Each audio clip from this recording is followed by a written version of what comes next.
Ayan, good morning mga kahimala. Time check, alas 10:20. Alas 10:20 na. Ayan, kagigising-gising ko lang ala ng mga 9:40. Tumawag si Mine. Tayo ginising.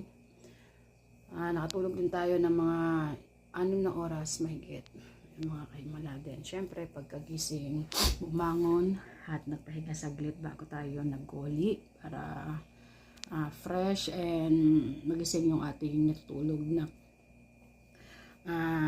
diwa. Siyempre medyo antok pa talaga pero kailangan ng bumangon at maglilinis pa, maglalabas ng lulutuing karne kasi frozen yung mga karne namin kaya maaga ko siyang nilalabas dahil nag-start akong magluto ng 2 PM.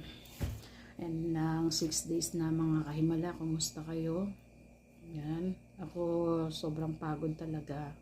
Sobrang pagod ang aking trabaho din. Yan. Pagkatapos kasi magluto, katulad kagabi, habang nag-aantay akong kumain sila ng madaling araw, nagkasalang ako ng mga labahin sa labas. So, ganun lang ang aking ginagawa para matapos ang mga trabaho.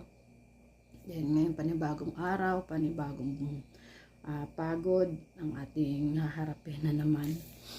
So maya lalabas na ako kaya katatapos ko lang maligo at nagpapainit-init ako sa aking heater bago ako magkape. Ayan, magkakape muna ako guys at kakain ako. Hindi ako kumain kagabi. So may pasta ako ng spaghetti doon. Yan, isasahog ko na lang yung aking natitirang luncheon meat tsaka salad, yun kakainin ko ngayon. Sayang naman kaya yun na lang yung aking pinaka breakfast. Then syempre kape. So ayan, shout out everyone and ingat ang lahat sa kanilang mga work at yung mga kapwa natin kadama dyan. Pag medyo masama yung pakiramdam is inuman agad natin ng gamot yan. Panlaban sa ating nararamdaman. So ako po meron akong ininom. Mamaya iinom ako kasi masakit talaga yung aking pigi. Yan.